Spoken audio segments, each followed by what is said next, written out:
Hello and welcome to Petal Projections, a community-driven show where we talk all things feminine artistry. I am joined by Cordelia today, and Cordelia is a lovely, lovely person. I can't go on enough about how lovely Cordelia is. I could tear up talking about it. So wow. It's true.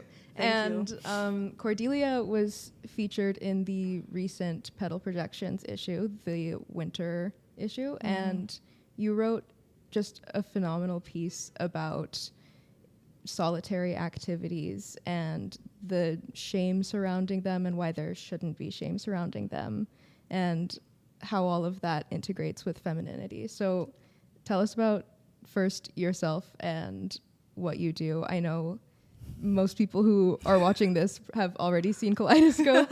So, yeah. Thank you, Ram. Thank you. Ram also very, very wonderful. I want you know this and take it to your heart. Thank you. So I am second year currently, the creative writing major. What do I do? What else about me I can say? I don't know. I am really serious about my writing careers right now. I think this is something new that I found out about myself this year. Last year, I was just like, I'm not sure. Let's give it a try because I know writing is good for my mental health. And I did not realize after a year, I was like, oh my God, actually I'm doing not bad. Of course, I can't do awesome or amazing, just because of the fact that there's still some barriers that they are with me. So, but slowly that I see my progress, and then even my best friend was like, oh, the tuition fee you paid is so worth it. Keep doing it, because definitely see the changes of your writing. So that's why I think this new thing about me is I really thinking to become a writer now. And, besides Kaleidoscope that I have here, I also have a podcast. That's also how I, transform myself into more spoken words things just besides the writing. I have this podcast called Thursday Night Kiss at 10. Everyone can find it on the Spotify or just on the page. It's talking about the Japanese pop culture shows and everything. That's actually related to the piece that I wrote. Oh, that's amazing. Yeah. So I wrote this article called Cheers to the Solo Life. Cheers. It actually was all triggered and happened with a real event. That was actually I'm not going to spoil a lot, but what happened was during the COVID time, I was attacked a lot on the street. I was being spit on by people, pushed by people, and called as a virus. There was just horrible, the anti-Chinese and anti-Asian hate during the time is actually went to rack of everything. So in the past, I can just do things on my own. I don't really need to do things with other people. I can go grocery shopping by myself. I can go to school by myself. I just don't see there's a need to have to be a member of a group, honestly. But because what happened in the COVID time, that I realized I cannot go on the street by myself anymore. I need a witness, at least a person can witness what happened and tell people that, oh, when Cordelia tells a story, she's not lying. Because a lot of people, when I tell them my experience, what happened to me, because I was alone all the time, the people around me will be like, you're lying. That's not true. And I said, what's the point of me to making the lie here? What's the benefit of doing so? They were like, well, I don't know. It can't be that bad, right? That's insane. So that's why I had this neighbor, this girl in the same age group, and then she said, if you really need to go out to the grocery shopping, I can be the person with you. And that's enough for me, to be honest. So I often go out to do the grocery shopping. That was 2020. I went out for the grocery shopping with this neighbor. And then the time, flight to 2021. And there's one day that she called me. She said, let's don't do grocery shopping today. Let's go to a park. I'm like, yeah, sure, we can go to a park. And she went to the park and also with her dog. That was dog she just adopted, I think it was a month ago. Oh, yeah. And then on the way to the park, and then she said, oh, we're just chatting. We're both working full-time professionally. And she said, I'm going to the park with my dog. I told my boss that the reason why is I don't want to be seen as a loser. I said, sorry, excuse me, what? I go out, at least I have a dog, and then I call you, then people won't think that I'm a loser. So I said,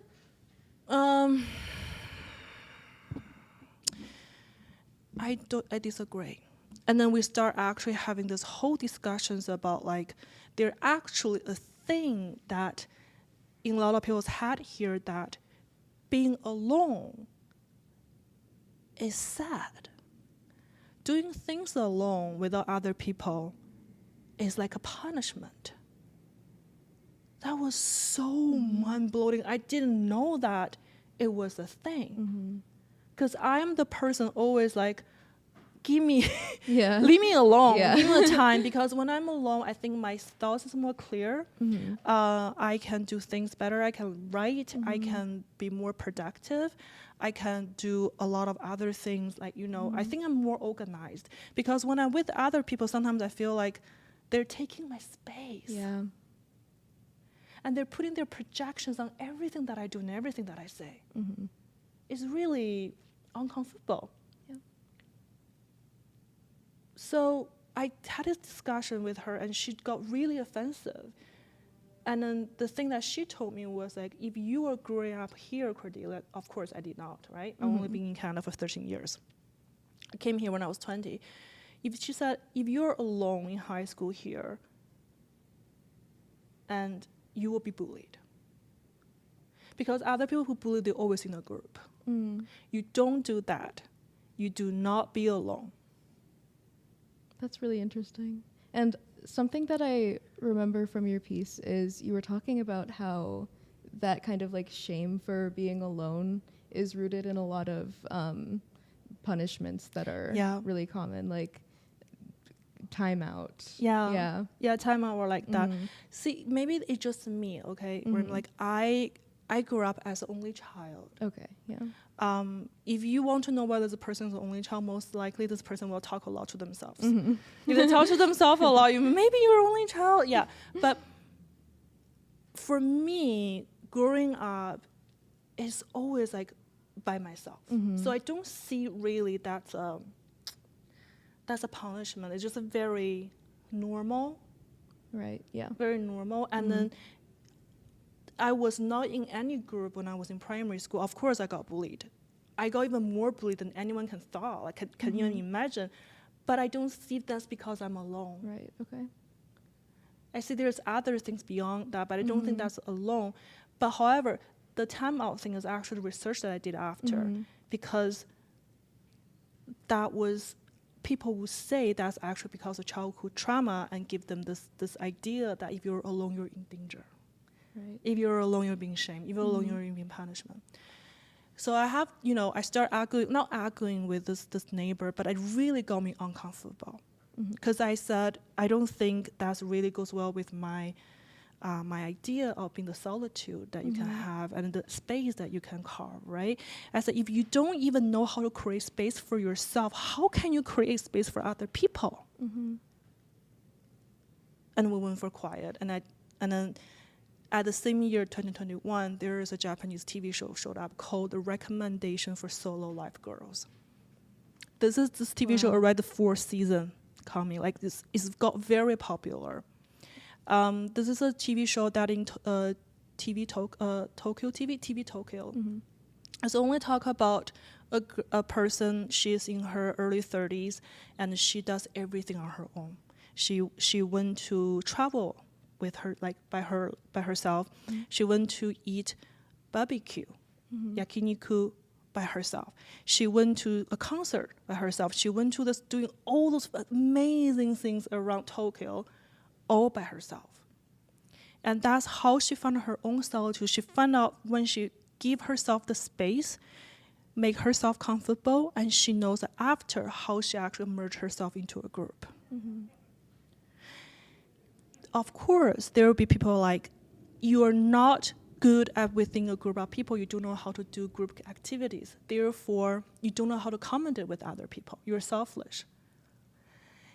People always got the idea wrong between the selfish and self-care and self-love.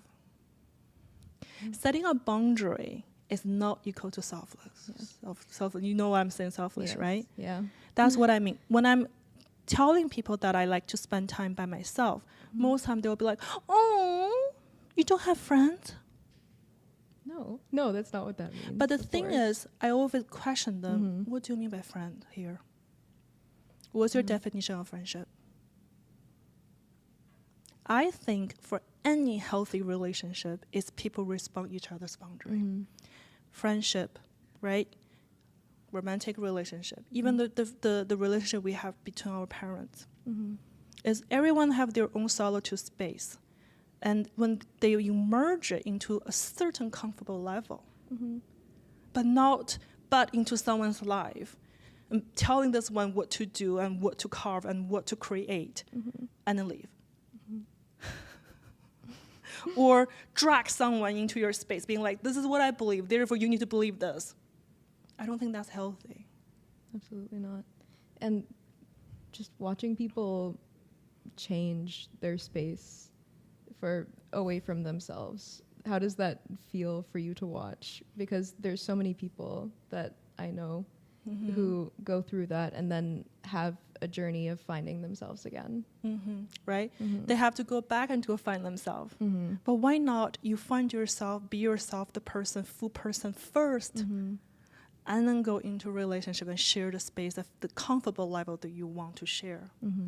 So that is all my writing about. I'm writing that, I also made like my first episode of the podcast is actually about that TV show that, the TV show actually is based on a non-fiction book.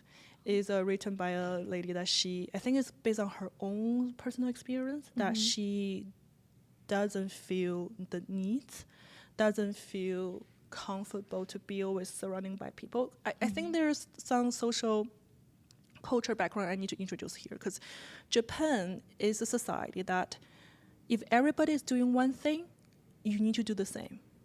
I'll give you an example here. I do Kendo. That's the martial art.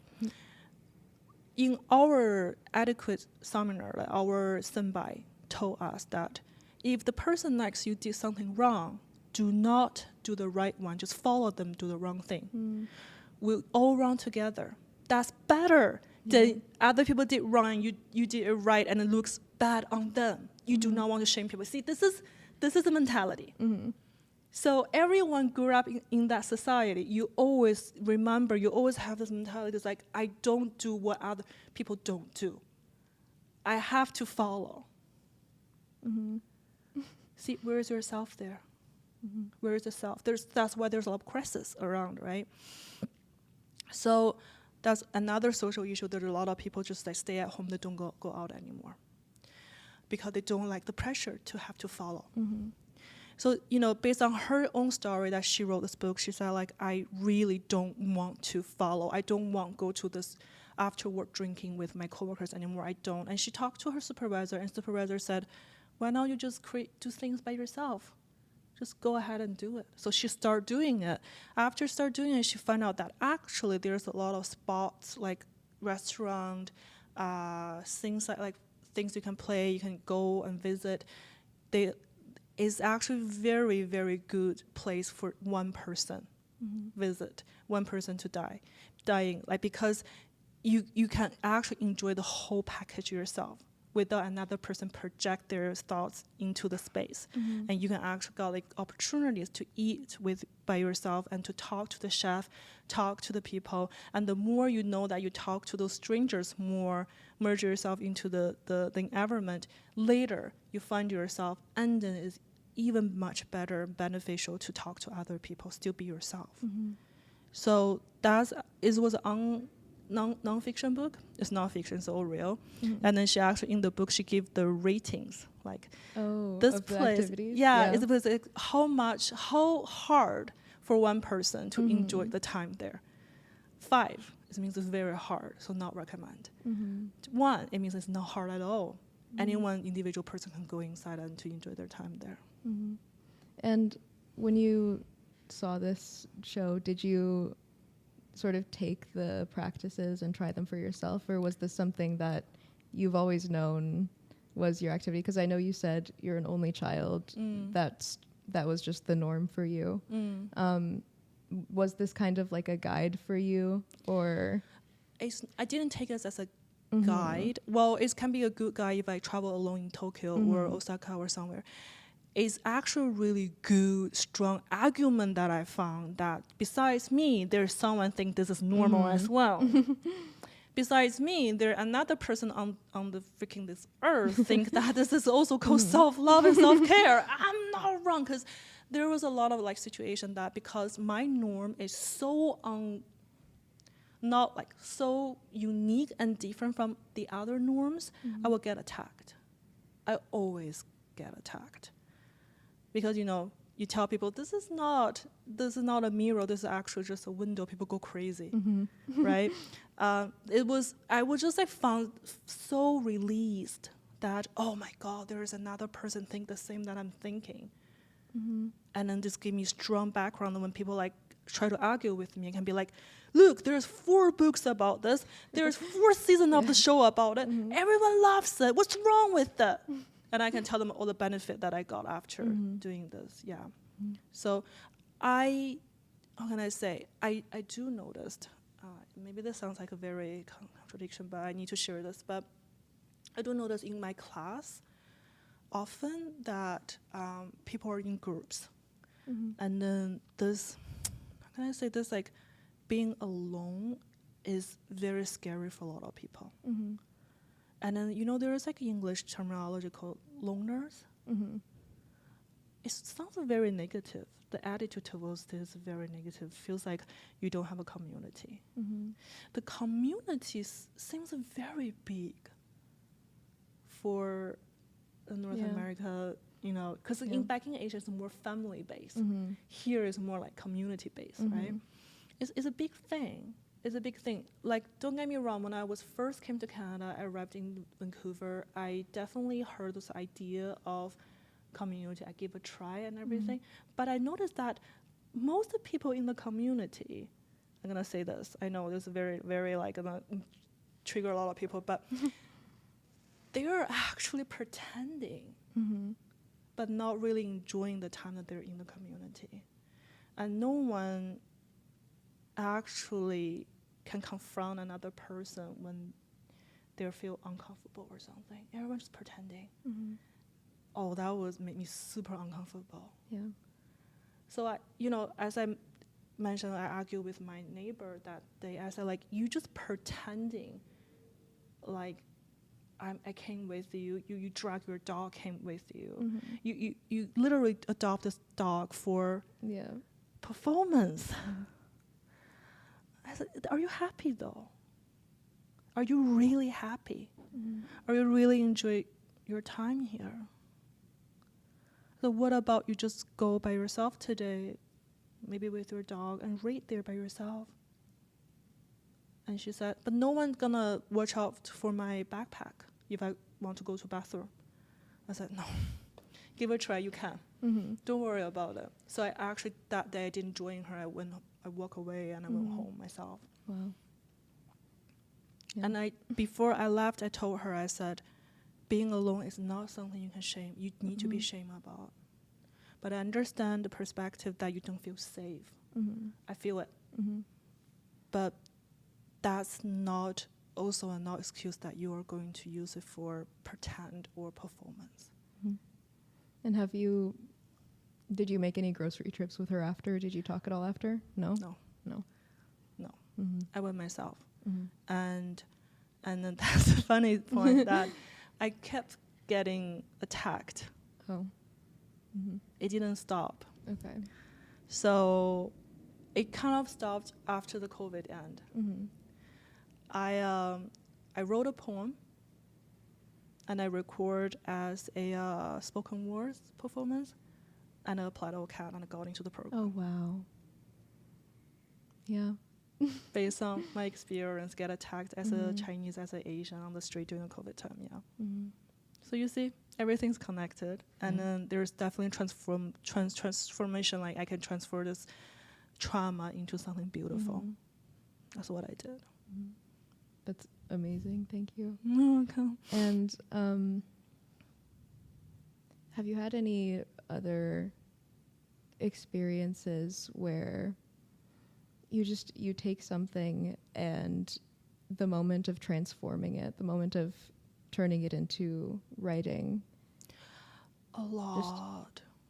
I find that it just completely changes even the way I feel about the experience itself, because now I have this thing that I associate with it that's an accomplishment. Yeah. I call that a very traumatic de-attach moment. I call it a de-attach moment. I think I can still get up from my bed and walk out of my room in the morning every day now.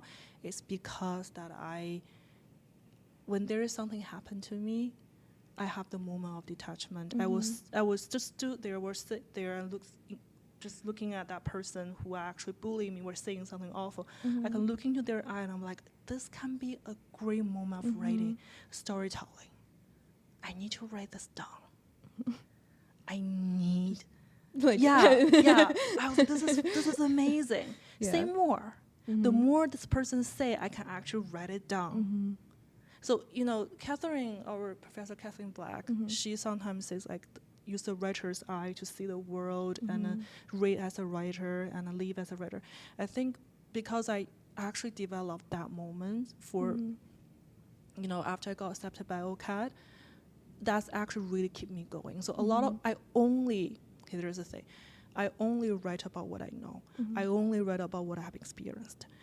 Other people's life, as I don't know, and I don't project myself on other people.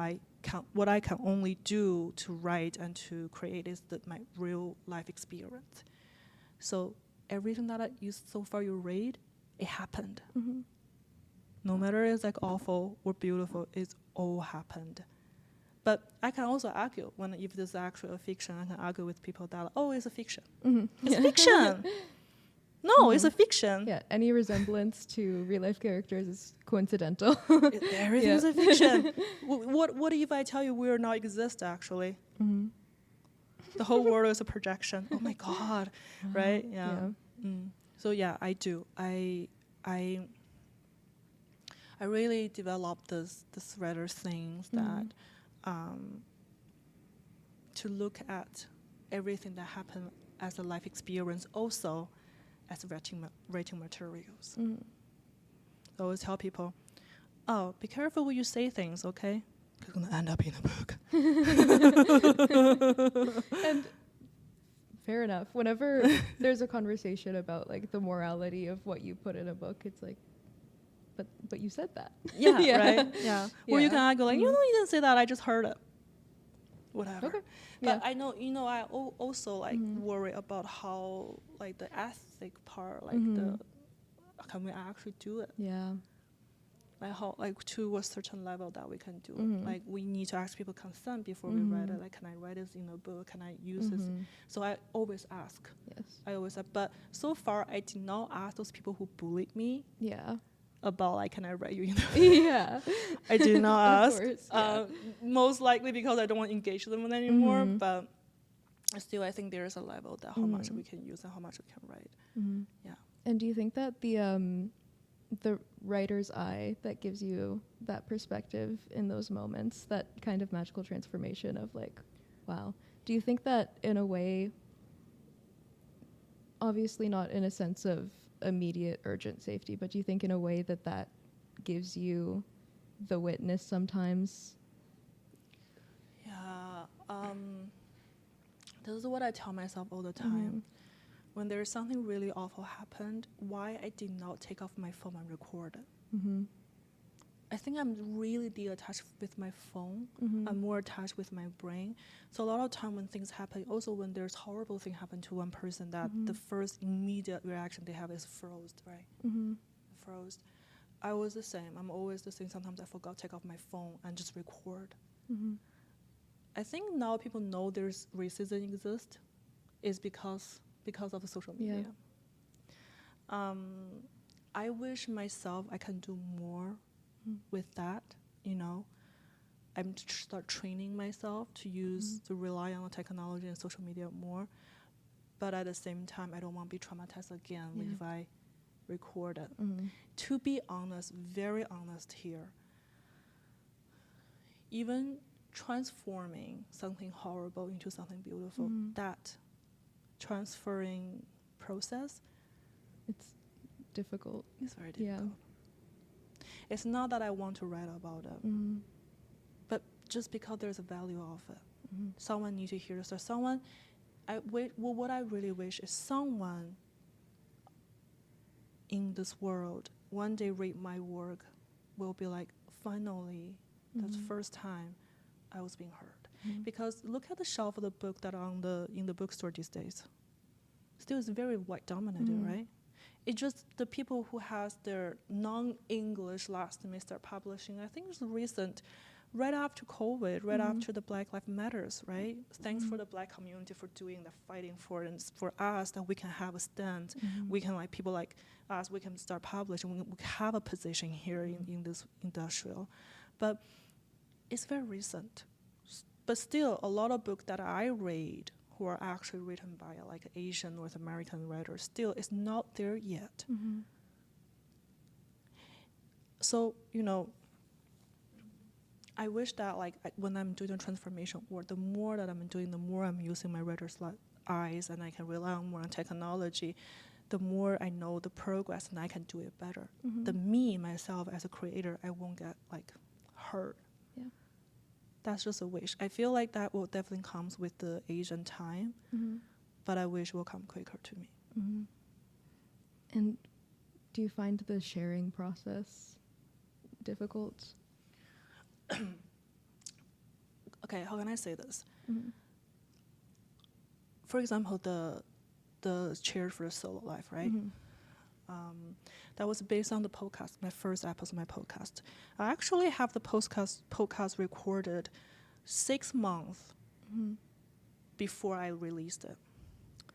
The reason why was because I worry the moment I share it, someone will stood up and start shaming me with my accent and my language, because it's ongoing. Like, this is the thing. The linguistic and language discrimination is what I experience every day and every moment. And I often need to tell people stop, and some of them never stop. So I was really worried when the moment that I want to share, is there actually some people gonna start attacking me? Similar that during the COVID time, I share my experience about being like, you know, bullied, physically bullied and verbally bullied on the street. Do you know what happened with my Twitter? I got banned.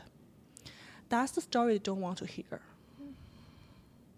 So even though people were like, this is a really free speech environment, but I do believe there is some certain of the navigation of the voice, what voice they particularly want to hear, what they do not want to be heard. That's why people of color, writers or community artists always got muted. We got silent. That's just an ongoing thing. It took how long that indigenous writers can actually tell the truth of the story? We will be pleased, right? So I definitely am concerned. I concern a lot. I concern so much is also that there's a fears out there, right? Just because like how long and how many times I was being bullied, because whatever even though I tell the truth. But what happened was, I have a good friend, her name is Grace, and she has always been my supporter and my first reader for all my work. I showed Grace my writing actually first about this TV show that I liked. And she's like, great. Why don't you record it? Your voice is really good. I'm like, okay. So I recorded it, showed her. She listened. She's like, great. Why do you release it? I'm like, oh my God, no. People are going to talk shit about me. They're going to judge like every single person. No one is really nice here. And she said, well, Cordelia, this is something you need to get over then. Because they will be there forever. If you don't get this over mentally yourself, they will always be there, block you. See, this is how the world is. What you think and what you see is actually manifesting in front of you. If you believe it's going to block you, then you will let it block you forever. But if you remove it, this actually not exist. So after that, I don't really remember what happened. I think maybe because I was bullied at work or something. There's another thing happened. I can't take that anymore. I couldn't take that anymore. And I was like, okay. So that day I just uploaded. I'm like, whatever. I don't care anymore. I think because I finally overcame that fear, like that phrase, get over it. And I think physically I tried to over it by just crossing something. Something that stopped me, like a roadblocker, and I tried to step it away and upload it. I'm like, yes, I'm there. And then this podcast survived, and for 33 episodes now? Yeah, it's almost a year now. And then even with that idea, I applied for a interview show to, feature the creative writing student here because I want them to present themselves as well, just use the medium here. Yeah, after that, went away. And I don't worry about judgment anymore, and I don't care about the critic anymore, because no matter what they say, they're not living this life. They don't have the right to say. And also, if they try to live in this life, Cordelia's life, I don't think anyone can survive after a week. So I'm celebrating it. Because I'm celebrating, other doesn't matter anymore. I need to sit in that, because that's I think that is where everybody strives to get to. And you are so I think brilliant. I'm finally at a point that I am living for myself. I don't need anybody's approval.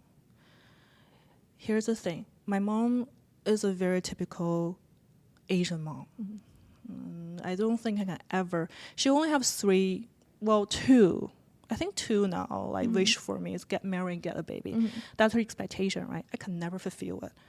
But I don't feel sad, because if I can't fulfill you, then fuck it.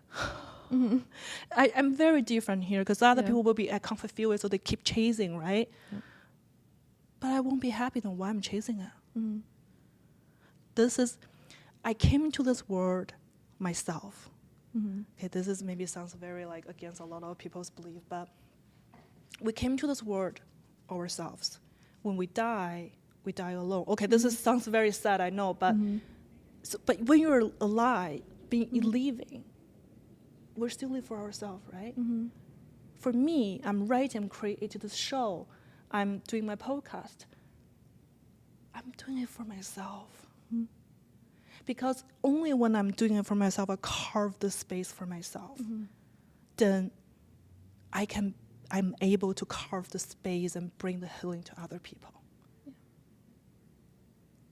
If I don't know how to deal with myself, if I don't know how to get along with myself, how I can get along with other people?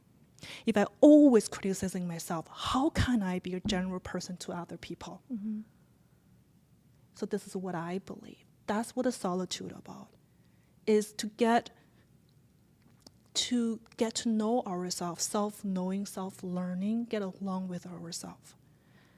Because a lot of time, we shame ourselves so much, and those shames from other people's projections, and we took it deeply.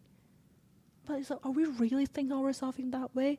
If you tell yourself you're beautiful looking into the mirror every single day, and you are beautiful then, what is the beauty standard? That's also very misogyny things. It's always men give us and make us to believe that what is actually beauty is. And we just I can be I'm too old. I can be I'm too fat, but I'm not. So it's all ourselves. We know ourselves the most. That's why a lot of people feel uncomfortable sitting with themselves.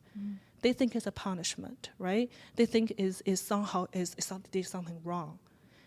And then there's self-criticism, all just no, start raising and raising and raising, to a point that it's just going viral, got so intense here. That's why the self-love is how you actually get to really spend time with yourself, to learn about yourself. And then slowly we'll find out the time and the energy we spend with ourselves actually slowly transform into something we can offer for other people. And what advice would you give to people who are in that state where they're by themselves? It's just kind of eating at them. I won't say advice. I would just say, from my own experience, tell that voice, tell that self-criticism, tell that voice, thank you for your service for the past, no matter how many years, because those are actually a protection system we developed to protect ourselves. Don't blame them. Also, if you blame the self-criticism, they're just going to be bad, not helping. Be gentle to the self-criticism part. Be like, thank you for your service, but not today. I don't need this right now. Thank you for your service, not today. Thank for yourself. Thank for you to try to keep me safe for so long. But I don't need this right now. Let's find out something new. And sit down with yourself, think about like what you like yourself the most. Make a list of what you do make you happy, and just keep doing it. And tell that part of self-criticism, thank you, not today. Thank you, not today. And also, find a good therapist and talk about it. I'm not professional. If you also find the people who you talk to, they're actually deepening your trauma without like instead of helping, you need to set up boundaries and stop talking to those people. Think about you're doing it for yourself. Those people, I don't think they can actually last that long in your life. Like if they're not healthy, let's all try.